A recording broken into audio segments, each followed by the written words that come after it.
Olá, gente querida, gente bonita, pastora Mônica Terrigno. Estamos iniciando mais um programa, O Gente da Gente, que tem por finalidade trazer sempre um trechinho da Bíblia Sagrada, né? E hoje o programa está muito especial. Eu queria convidar você a ficar ligadinho conosco até o final da nossa programação. Então vamos começar, né, esquentando a nossa programação.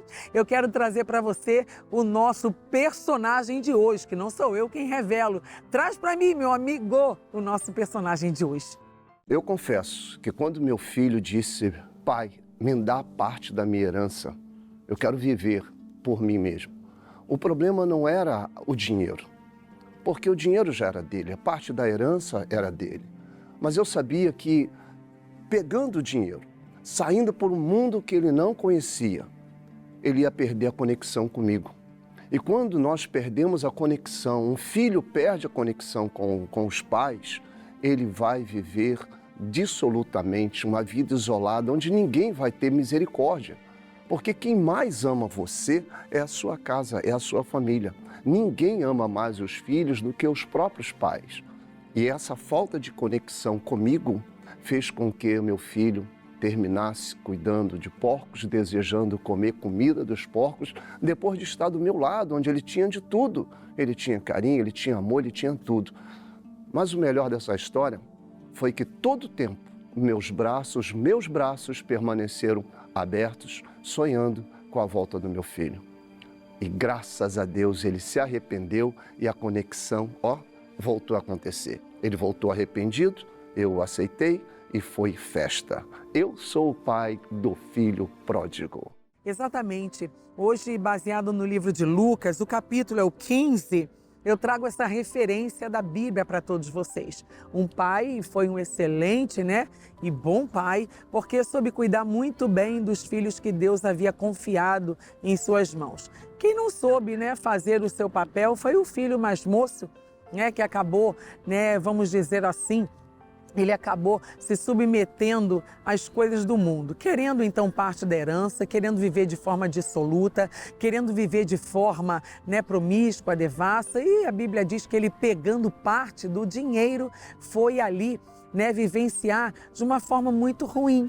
Isso para um pai é muito difícil, mas por quê? Porque o pai ele não iria entrar numa disputa com aquele filho, não iria entrar e não entrou. A partir do princípio que aquele filho pediu, exigiu, parte da herança o pai deu. E sabe por que às vezes o pai permite tais situações?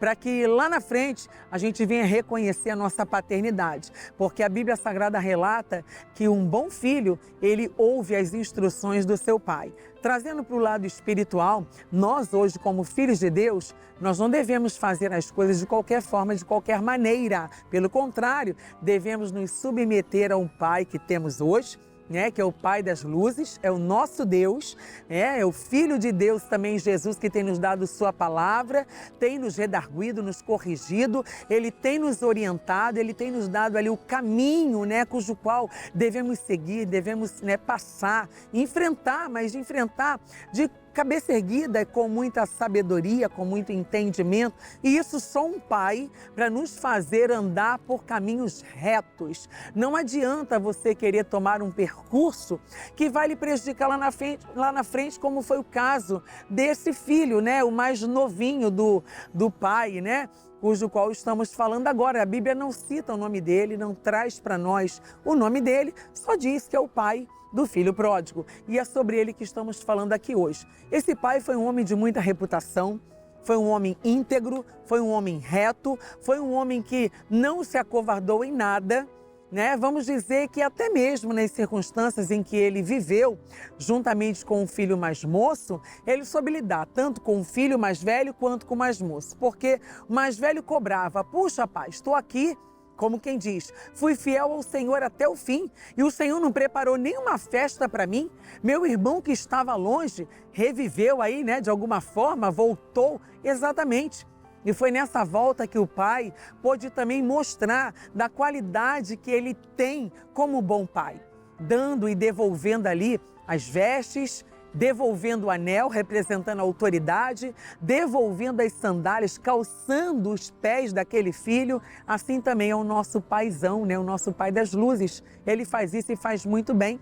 Ele cuida de nós.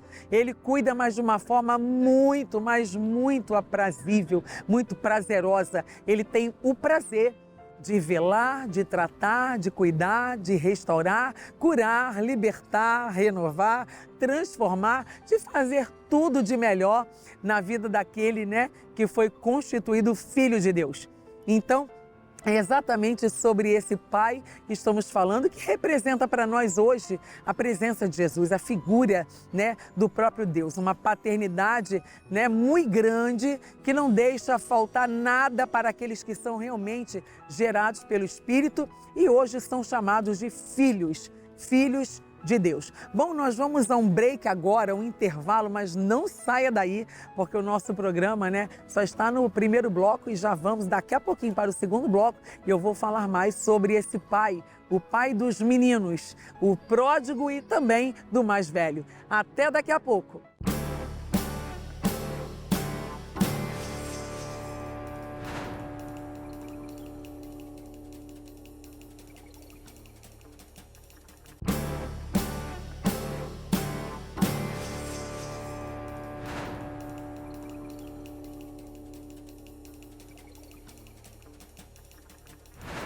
Bom, de volta ao nosso programa, o Gente da Gente, que tem por finalidade trazer sempre um trechinho da Bíblia Sagrada. E hoje estamos falando sobre o pai do filho pródigo. Eu digo que é o pai dos meninos. Por quê? Porque tinha o mais velho e também tinha o mais moço, né? O mais moço deu mais trabalho, né? Foi aquele que pegou parte da herança e foi viver de uma forma dissolutamente se afastando da presença do pai. Olha, não é bom, né, a pessoa se afastar, ficar distante da presença do pai, não. Por quê? Porque a consequência é muito grande.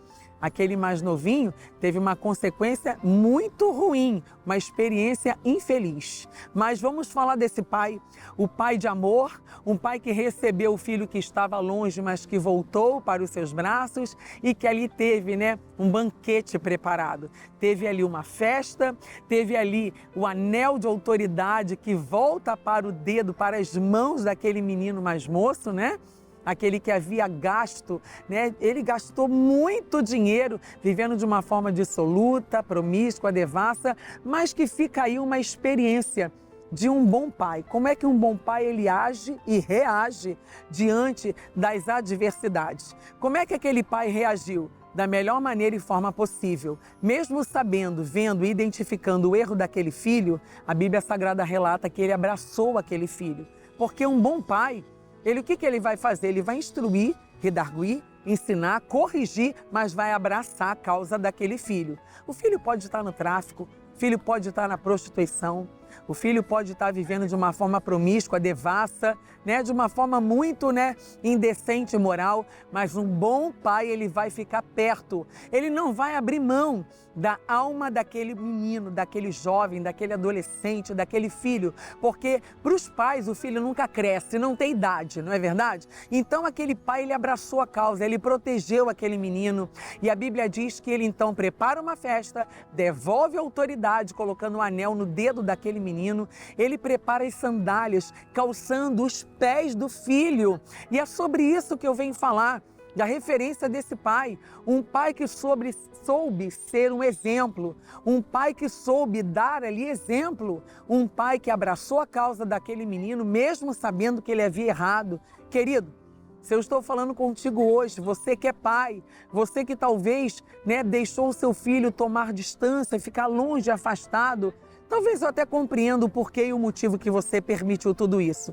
Porque se tratando, né, levando a mensagem para o lado espiritual, às vezes o nosso Deus, ele nos permite tomar direções, tomar atitudes, né, nos posicionarmos de forma, né, que ele não concorda, mas que ele vai permitir. Existem bênçãos que são permissivas, que Deus vai permitir, mas não é a vontade dele, né? A vontade dele é infinitamente boa, perfeita e agradável. E não é algo falho, algo que vai lhe prejudicar. Não. Assim esse pai, um pai que não quis prejudicar o filho, porque ele poderia ter lançado no rosto daquele filho: ah, agora que você está passando dificuldade, né, viveu aí, né, de forma devassa, dissolutamente, gastou todo o dinheiro, agora que você está duro, você vem procurar o papai? Ele poderia ter falado tudo isso, mas não lançou em rosto. Um bom pai, como nosso Deus, ele nunca vai lançar no seu rosto os seus erros. Pelo contrário, ele vai permitir que você então reconheça por si mesmo. E foi exatamente o que aconteceu. Aquele filho reconhece, chega a dizer: pai, não sou digno de ser chamado seu filho, né? Automaticamente, né, foi ali liberado um perdão de ambas as partes. E aquele pai abraça a causa daquele filho. Esse é um excelente pai. O pai do filho pródigo, o pai do mais jovem, do mais moço, mas também do mais velho, mas que soube perfeitamente ser um exemplo de pai. Que você possa ser um exemplo de pai também para os seus filhos. Olha, eu queria chamar agora como é que seria, né, o pai do filho pródigo nos dias atuais, nos dias de hoje. Acompanhe comigo. Você já imaginou quando alguém que você ama simplesmente chega para você e fala assim: tô indo embora. Ai, que choque. Tô indo embora, mas tá indo para onde? Tô indo. Não sei aonde, não sei para onde, eu só tô indo embora. Naquele momento, um vínculo é quebrado. E essa conexão, quando ela é quebrada, traz dores, preocupações. E a gente para, no dia seguinte, fala: ele foi embora. E agora? Como que ele deve estar naquele país, naquele estado, naquela cidade? E a saudade começa logo nas primeiras 24 horas. Mas o que a gente pode fazer para quem está tão longe, para quem está tão distante? Só resta mesmo a dor e a preocupação. Mas quando essa pessoa que quebrou esse vínculo, de alguma forma, onde ele está, ele sente também aquela saudade, sente aquela necessidade de retornar e nos encontra de braços abertos, aí é tudo de bom. E foi assim que aconteceu. Quem eu sou? Eu sou o pai do filho pródigo nos dias de hoje. Bom, de volta, né? Agora vocês pôde observar como é que seria o pai do filho pródigo nos dias atuais, nos dias de hoje. E aí, tá tirando as suas conclusões? Pois é, fica aqui uma palavra efeito para todos vocês que me assistem agora. Um bom pai, ele não nega o amor a um filho que tem. Ou seja, o que quero eu dizer com isto? Se você se arrepender, se humilhar, buscar a face desse pai, ele vai lhe abençoar. Ele vai lhe perdoar, lhe encorajar e vai lhe dar a vitória e, mais do que tudo, o perfeito amor, que é o amor de Deus, é o amor incondicional que Ele tem por você e tem também por mim. Olha que esse, né, momento do Gente da Gente, esse programa, você venha tirar muitas experiências boas para a sua vida. Que você seja e se torne, né, ou se já é, continue sendo esse excelente e lindo pai. Que Deus te abençoe. Que Deus te proteja, que Deus te dê sabedoria, capacidade, que você possa continuar sendo esse paizão para todos os seus filhos. Meu forte abraço, que Deus te abençoe, vou ficando por aqui e até a nossa próxima programação. Tchau, tchau!